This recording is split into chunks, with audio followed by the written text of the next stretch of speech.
Okay, so you finally got the kids out of the house and off to college, and now you want to play catch up when it comes to your retirement savings. But the question becomes, if you're 50 years old and have very little saved for retirement, is it too late?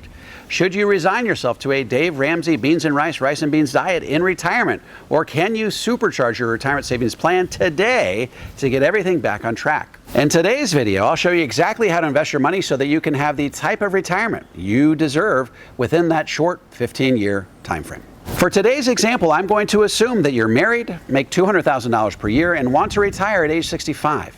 I'm also going to assume that you're willing to put away the amount of money required to implement the plan I'm recommending.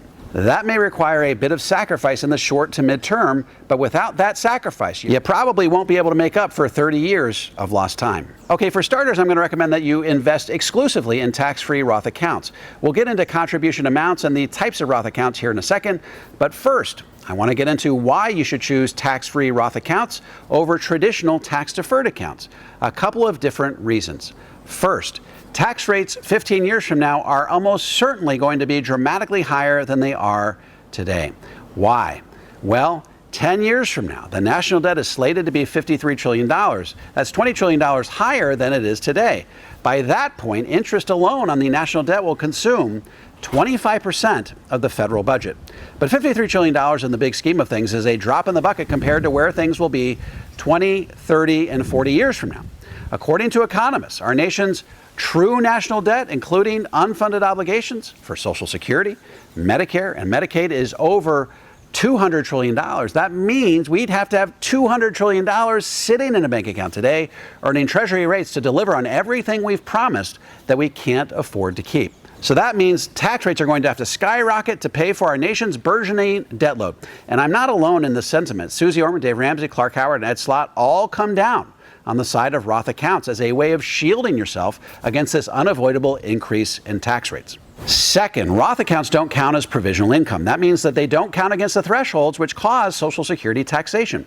So if your retirement savings consist entirely of Roth accounts, you have a high likelihood of receiving your Social Security 100% tax-free. Okay, now that we've established that Roth accounts are the way to go, let's discuss the types of Roth accounts you should be investing in, as well as the level of your contributions. The first order of business is to fully fund you and your spouse's Roth 401k through work. Assuming both you and your spouse have access to a Roth 401k through work, that means that you can each contribute $30,000 per year for a total of $60,000. By the way, if your company provides a match, and most companies do, that means you'll get a bunch of free money along the way. Let's assume you and your spouse make $100,000 each, and you each get a dollar-for-dollar match up to 5% of your income. That's an extra $10,000 per year that will get contributed to your Roth 401k accounts. That's a total of $70,000 going into your Roth 401k accounts every year. Now, because your total income is under the modified adjusted gross income threshold of $228,000, you can also contribute to both you and your spouse's Roth IRA. That's an additional $15,000 per year. So when we couple your Roth 401k contributions, including company match, and your Roth IRA contributions, that's a total of $85,000 per year. Again, you may think this is a lot to contribute to your retirement plan based on a $200,000 income.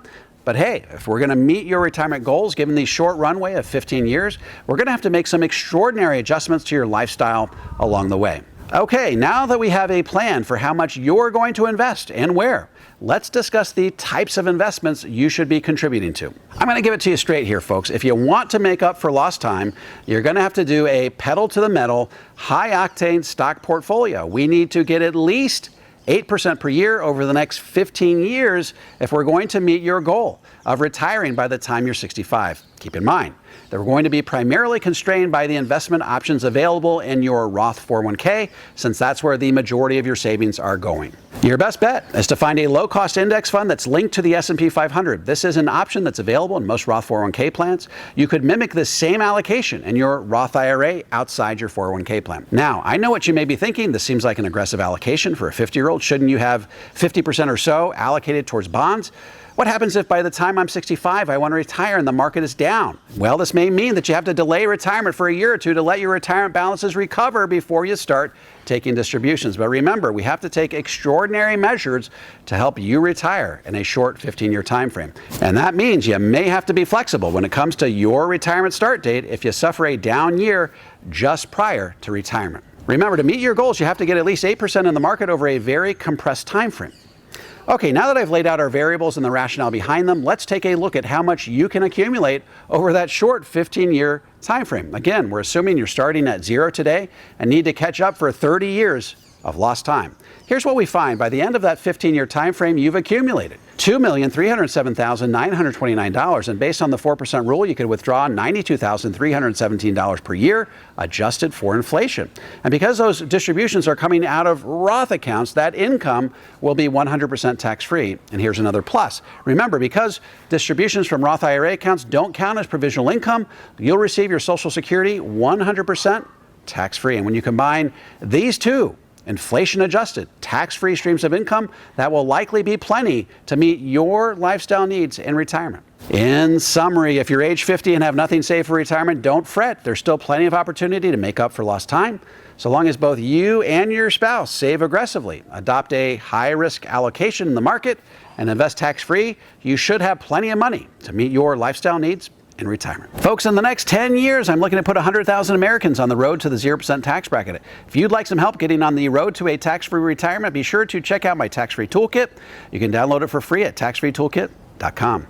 If you're a financial professional and want to learn how to become a certified Power Zero advisor, head over to powerzero.com and opt into my free 3-part video series. By the way, if you have any comments or questions, feel free to drop them into the comment section below. I respond to every single one of them personally, and don't forget to click like, subscribe, and the bell so you never miss a video. This is David McKnight. I look forward to seeing you on the next video.